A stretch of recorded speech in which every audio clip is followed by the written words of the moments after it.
Breaking news, everybody. Breaking news. The July 13th IBF title matchup between the undefeated phenom Jaron Boots Ennis versus Cody Crowley has been canceled. Between them two, Jaron Boots Ennis is 31 wins, no losses, no draw, with 28 wins by way of knockout. Cody Crowley is 22 wins, no losses, no draw, with 9 wins by way of knockout. After Cody Crowley's last fight, he underwent double eye surgery, emergency double eye surgery. Had to get some things corrected. Jaron Boots Ennis, in his last fight, he faced Roymond Villa. Got a 10th round stoppage. He was smooth. He was slick. Switching from both sides, counterpunching, leading off, dictating the pace. Everything you could think and want out of the total package of a fighter. Now, this fight went to a purse bid, which saw Eddie Hearn Matchroom Promotions win purse bid.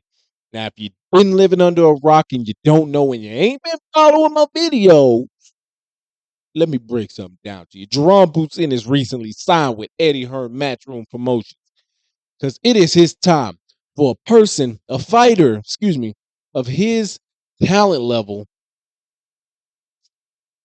his skill, to be a promotional free agent after his last deal with his last promotional company. He got out of that deal because, it was multiple things. The former promoter passed away. His wife took it over, but Ennis felt like his career was stagnant at the time. So, it's been a while for him to been in the ring. But I was super excited for this fight. He signed with Matchroom Promotions. First thing Eddie Hearn does with fighters like this, of this caliber, is he loves to get them, especially, if they're American fighters, because boxing is not the top sport in America.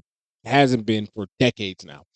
So what he loves to do with American fighters is get them homecoming fights, get their home crowd behind them, build their profiles for those big time overseas fights, in London, Britain, Great Britain, and Australia, and now Saudi Arabia, all those good places, Australia too. So the fight went to a purse bid. They won the Eddie Hearn and Matchroom. They won the purse bid, and that would have seen Jaron Ennis take an 85-15 purse split, which would have saw Jaron Ennis make upwards of over $3 million. Cody Crowley would have made upwards of over $500,000. I don't know a lot of you guys are like, man, that's a big old difference in what they're making. But yeah, when you're the champion and your fight goes to purse bid, stuff like that happens. Me personally, I was ecstatic to see this fight. I like Cody Crowley. He's not my favorite fighter, but I like him. I like his heart. I like what he stands for. I like the way he fights. I like Jaron Boots Ennis. He is one of my favorite fighters, but I like him. He's got the talent, got the skill, but he doesn't have the recognition of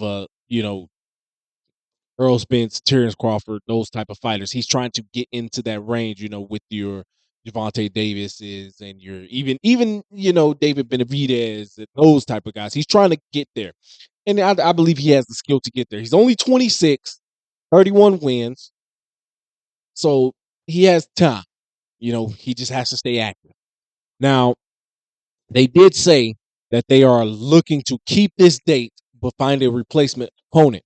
Now, this is real interesting because you guys have to remember a fighter who recently fought, that being Mario Elasteca Barrios. He fought on the undercard of Sebastian Fundora and Tim Tszyu back in March for what is essentially the WBC welterweight title, which, no doubt about it, I'm sure he'll probably be either fighting for or elevated to the WBC full status champion at some point.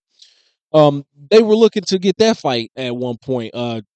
Bozy Ennis and Jaron Ennis, they came out and said that they were looking to get that fight at um, on the undercard of Canelo versus Munguia. They wanted to land that fight as a unification bout.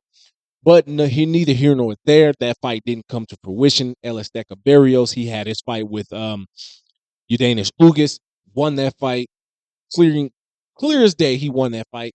And so with this fight, I believe Mario Barrios, if elevated to full champion status, just step in and take this fight. But I don't think that will happen. I think it should, but I don't think it will happen because it's a homecoming fight. And champion versus champion, sometimes those type of fights need to happen in bigger cities, say like somewhere west coasty, Vegas, California, or you go over to the Barclay Center, places like that. But that would be my choice. So what do you guys think about this?